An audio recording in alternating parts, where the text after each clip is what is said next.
Let me tell you a story. A story about two children, born on the same night, under the same long African sky, yet destined to walk two very different paths. One child was born into a wealthy home in the city. Bright rooms, soft blankets, nurses smiling, cameras flashing. His parents had already planned his future before he even opened his eyes. Life welcomed him gently. And then, there was the other child, a baby girl born in a remote village, on a dusty mat, in a small hut that smelled of palm wine and smoke. Her father was too drunk to hold her. Her mother didn't wake up to hear her first cry. When the villagers asked for the baby's name, her father staggered outside, pointed at his favorite drink, and slurred, "Call her Akpeteshi." That day, a child became a symbol of an addiction she never chose. Growing up, Akpeteshi lived in a home where bottles rolled louder than laughter, where midnight arguments shook the walls, where alcohol replaced affection. She often hid behind the house, hands pressed tightly against her ears, wishing for silence the world never gave her. But even inside this chaos, she carried something precious, a sharp, brilliant mind. Akpeteshi loved science. She devoured old textbooks she found in the trash behind her school. She understood things no one had explained to her. She could solve problems other children hadn't even learned yet. But here was her struggle.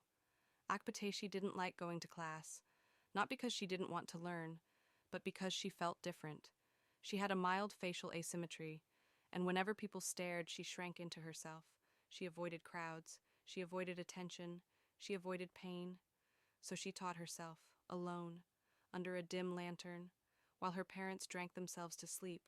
She drank too, not because she wanted to, but because in her house, alcohol was the only language spoken, and she had been raised to speak it. Still, every Sunday, Akpeteshi walked to church. She sat quietly and listened to the preacher say, "God is fair, God is just, God treats everyone equally." And she believed it. She thought everyone lived like her. She thought every child had drunk parents. She thought every home was filled with shouting. That belief stayed with her until the day her only friend, Akos, invited her to visit the city. Akpeteshi had never been outside the village, but she followed Akos with hesitant excitement. The moment they stepped off the bus, her world shattered.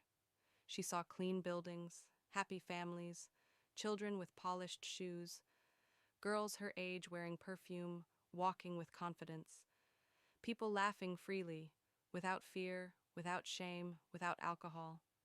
She stared at everything in disbelief. That night, lying on a borrowed mattress, she whispered to herself, "So, life is not the same everywhere." Her heart cracked. Pain she didn't have words for washed over her. If God is fair, why do they have so much, and we have so little? Why are they beautiful, while we hide our faces? Why do their fathers smile, and mine only drinks? The next day at school, something inside her pushed her forward. She approached her science teacher, Mr. Alfred, her voice trembling. "Sir, can I ask you something?" He nodded gently. "Yes, Akpeteshi. What is it?" She swallowed hard and spoke the question that had been burning in her chest. "Sir, why is God not fair? Why did he make the city people richer and more beautiful, and make us poor and sometimes ugly?" Her voice cracked. Years of confusion, pain, and shame poured out in that single question. Mr. Alfred didn't laugh. He didn't dismiss her.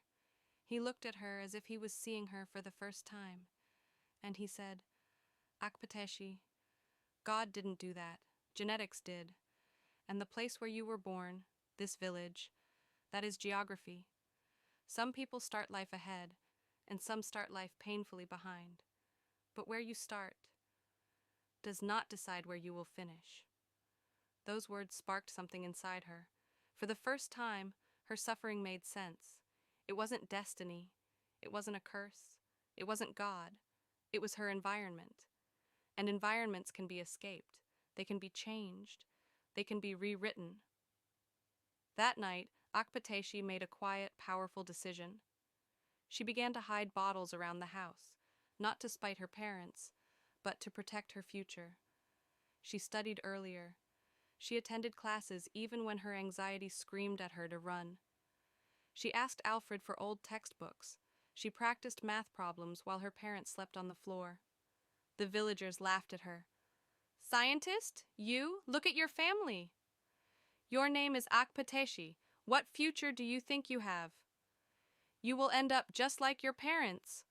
But she ignored them, because for once she had a vision her environment couldn't destroy. Months later, she wrote the national exam. No one believed she could pass, but she believed, and Mr. Alfred believed.